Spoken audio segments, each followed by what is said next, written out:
y'all, welcome to my YouTube channel, Little Ways, Little Things. I am so happy that you're joining us today. I have 3 Dollar Tree DIYs for you. Yes, spring has sprung, or at least it has here in Texas. The azaleas are blooming and Lent is right around the corner. So for me, that means it's time to get ready for spring. I am so sorry if it hasn't quite sprung yet in your neck of the woods, but I'm sure it's just around the corner. In any case, it is time to get started on some Easter springish DIYs. I have chosen 3 today that are using very basic materials from Dollar Tree because I know how frustrating it can be when you see a really fun Dollar Tree DIY on YouTube and then you go into Dollar Tree and you can't get your hands on the items. Right now, I am madly trying to find the metal or the tin Easter words that are spelled out kind of in cursive. I can't find them yet, but I hope they're coming. In any case, I tried to pick some things that I think are pretty widely spread at most Dollar Trees. So hopefully you'll be able to find these items, snatch them up, and get started making these DIY Easter and spring decor items.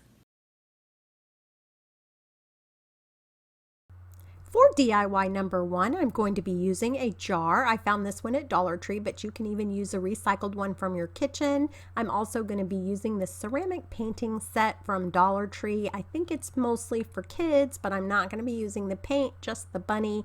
I'm going to remove the hanger from the top of his head, and it does leave those 2 little holes, but I'm going to use that Dollar Tree spackling with my finger to just apply a little bit to the holes, and they will disappear. Just let them dry, and then after that I'm going to be adding some E6000 to adhere the bunny to the lid, and that's pretty much it. I do recommend using the E6000 rather than hot glue so that it's very sturdy, since people will be opening the jar to get candy out of it. I'm going to let this dry really well. Make sure you get it right in the center of that lid. And after it's dry, I'm going to spray paint both the lid and the bunny with Krylon spray paint in the color turquoise, and I think it's such a pretty color.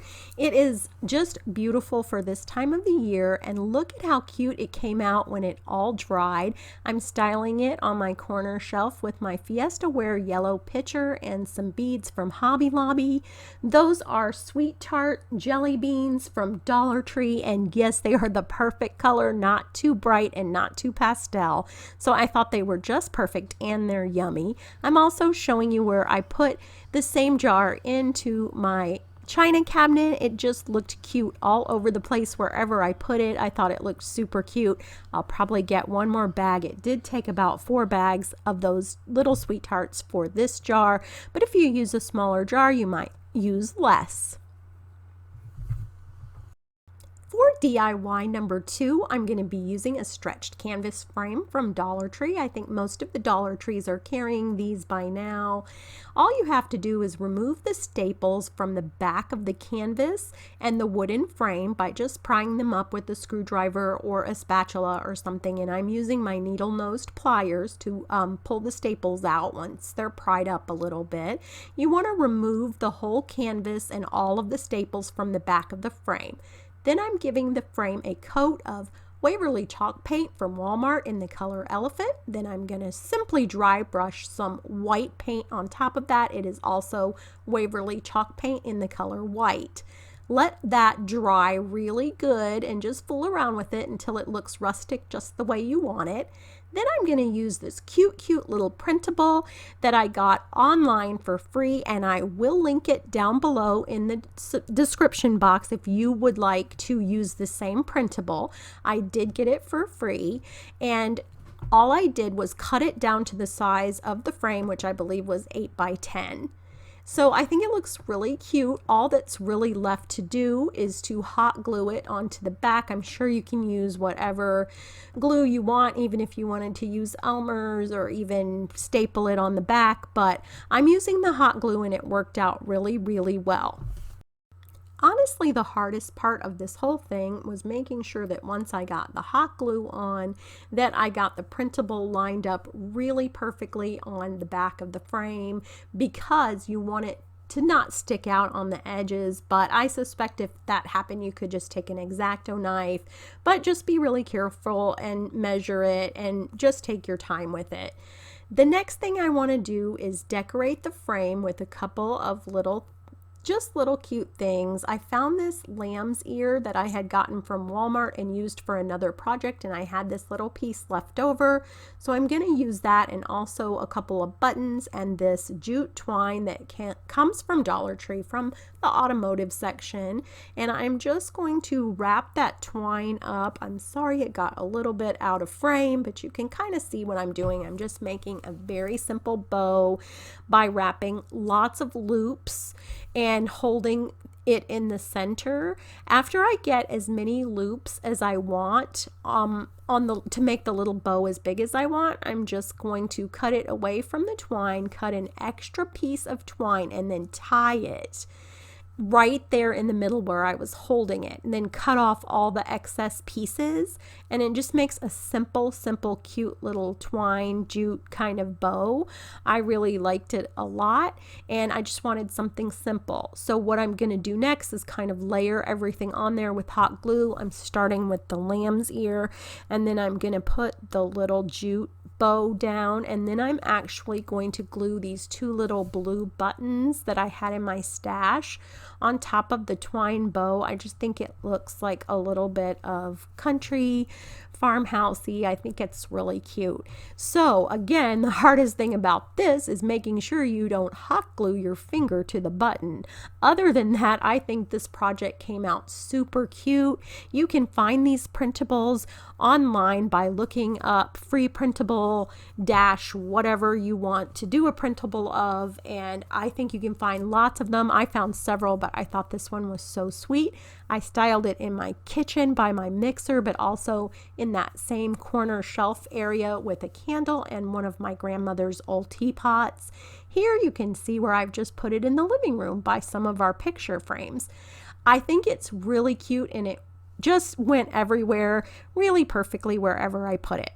For DIY number 3, I found this really cute sign from Dollar Tree that says "Our nest is best," and I saw them at multiple Dollar Trees, so hopefully you'll be able to find one. They also had one with a llama, I think, on it, or a unicorn.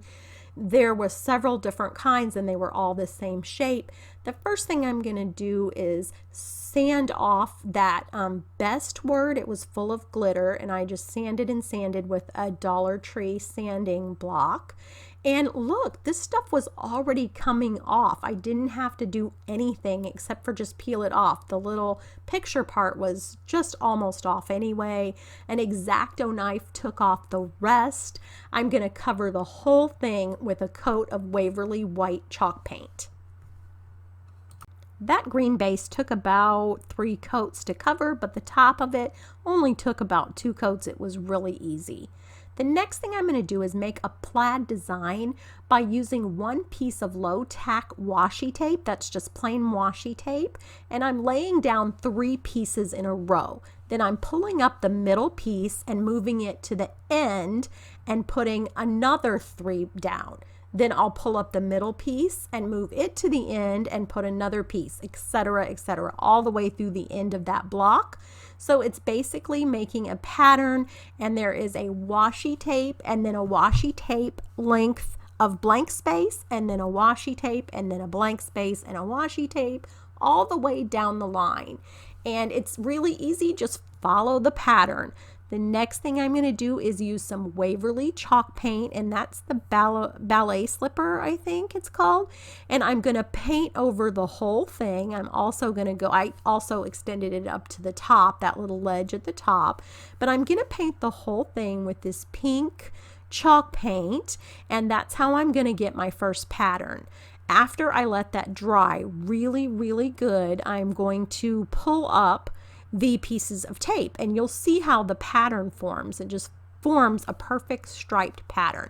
You can do this on lots of things, and even on walls, like if you want to paint striped walls or whatever. I need to make stripes going in the opposite direction now, but first I'm going to make sure I get all of this washi tape pulled up, and like I said, it is low tack. If you use like masking tape or something that'll stick, this won't work because it'll pull up the paint that you're sticking it down on. Also, let everything dry really well in between coats. I'm using washi tape going the opposite direction now. I'm going to kind of go lengthwise down the piece, and I'm doing the same thing. I'm putting a piece of washi tape at the top, another piece at the bottom, and then another piece or another piece in the middle, and then another piece at the bottom. Now that one didn't quite go all the way, so it hung over a little bit. That's okay. They don't have to all be the same size. I removed the middle piece of washi tape, and now what I'm going to do is paint with the same color, that same Waverly pink color. I'm going to paint down that center stripe. So that's pretty easy. After you paint that, you're going to let that dry as well. That part needs to dry really, really well. So while it's drying, I'm going to use my ruler and kind of use a pencil to mark off where those regular lines were in the little piece beforehand. There was already like 3 boards stacked up on each other, a kind of a half circle and then 2 rectangles. So I'm going to follow just the same way that those were by drawing a pencil line and then going over it with a Sharpie. I want it to kind of look like some distressed wood, and so I'm going to be using some watered down gray paint that I'm just using on a piece of just trash that I was kind of watering down the paint with. So I'm just adding the Waverly Chalk paint in Elephant. I'm adding it to that little piece of trash that I'm kind of using and adding quite a bit of water, not quite a bit, but like a brush full of water. So I'll add a brush of paint and a brush full of water and get it thinned down really good, almost like a stain. And then I'm just going to go over all of the boards with that kind of little mixture that I made, making sure I get a little heavier around the edges and around where the Sharpie marker is, to make it look like weathered boards. I really thought it came out really nice. It was the perfect way to finish off those boards at the top. The next thing I'm going to do is use some Anitas all-purpose acrylic paint, and it is in Taffeta pink. I am going to reapply washi tape strips back over the original lines that I did in the very beginning. You can kind of see them through the washi tape and the paint that is drying on there. I think you can see it pretty well in the video. I'm just reapplying the washi tape in the same spot over where I did at the very beginning. The next thing I'm going to do, and don't forget, I did not remove any of the tape at this point that I had left on there when I made that one stripe. So now I'm just going over it with the all-purpose acrylic paint in Taffeta pink. Like I said, you can use whatever colors you want, blue, yellow, green. I'm just using pink. Now after that dries, I am going to go back and remove those original washi tape strips that I've painted over again, and that's pretty much gonna be it. I'm carefully lifting up the washi tape from those 2 long ways pieces. Remember, that's been on there for a while, so be careful when you're lifting it up so you don't lift up any of your paint. Then I'm going to kind of go add a line at the bottom because I felt like it was too hard to manipulate the washi tape to get it all on that little tiny piece of board. So I'm just kind of putting that extra little line at the bottom, and then I'm going to put an extra little line at the top because it just wouldn't have looked good with just one dark pink stripe. So I don't know if that makes sense, but it really needed to have a dark pink stripe down the middle and then 2 smaller ones above and below the dark pink stripe so that it would look like it was a continuous pattern. So I kind of did this with washi tape and sort of freehanded it as well, but anyway, it worked and I got that line on there really, really good. You could probably freehand that, but I'm just kind of a spaz with painting. The next thing I'm going to do is mix those 2 colors. I'm going to mix the pink Waverly Chalk paint and I'm going to mix the Taffeta pink together, and I am going to reapply the long strips. This is a lot of taping and a lot of patience, but it really doesn't take that long. I think it took me like 15 minutes. So just be patient and use your tape, put your tape back on. I am going to go over these little open squares now with the mixed paint so that it gives me another color to kind of make that plaid pattern that I'm looking for. So that's kind of mixed on my own. All you need to do is mix the two colors together that you used on the stripes, and that will do it for you. I'm also going to use my brush to try to freehand. I am the worst painter, like I said, but I'm gonna just try and freehand a little bit at the bottom where those stripes would have carried on down at the bottom and at the top. So that's pretty much it. It is a lot harder to explain than it looks. Just watch the video. It's really, really easy. The next thing I want to do is put some vinyl lettering on my sign. So I used my Cricut to cut out the words dyed eggs 5 cents, rabbit trail with an arrow, and goodie bags 25 cents. If you don't have a vinyl cutting machine like a Silhouette or a Cricut, you can always use stickers. Sometimes Dollar Tree has letter stickers, and if not, you can get them from like Hobby Lobby or Walmart. But you can also print out these words onto a printer and transfer them and then trace them with a Sharpie, but you could also just use a Sharpie and a paint marker because the sign is supposed to be kind of cutesy and rustic, and I'm sure your own handwriting would be just fine. So the next thing I'm going to do is I want to cover the base with moss. And have you seen these moss sheets from Dollar Tree? If you don't have these at your Dollar Tree, you can always just use glue and loose moss. But since I found these moss sheets, I bought several, and I'm going to use them to put on the base of the little wooden base so that I can put some Easter eggs on them. And the last thing I'm doing here is just covering the whole thing with a little bit of Mod Podge, just a thin coat. Then I'm going to put a jute bow, just like I had on the other project, onto the front of this one. It is already looking so cute. I'm adding a button to the bow, and then I found these adorable little plastic eggs for $2.99 at Hobby Lobby, and I'm going to use a couple of them to dress up kind of the moss and the little sign. It looks adorable. I am loving the way it came out. It really reminds me of my childhood because we always dyed eggs at my grandparents' house. My grandmother never let us leave her house without a goodie bag, and my grandpa took us on a rabbit trail to hunt for rabbits every time we stayed with him. I've been really missing my dad lately, so this brought back a lot of good memories and really made a project that was very close to my heart, and I think that's really what it's all about. Well, thank you so much for watching. I hope you're inspired to make some Dollar Tree DIY spring decor items for your home. Give this video a big thumbs up. It really helps my channel. Hit that subscribe button down below if you haven't already subscribed, and make sure you hit the bell so you're notified the next time I upload. Don't forget to share this video. I'm really trying to get to 5,000 subscribers.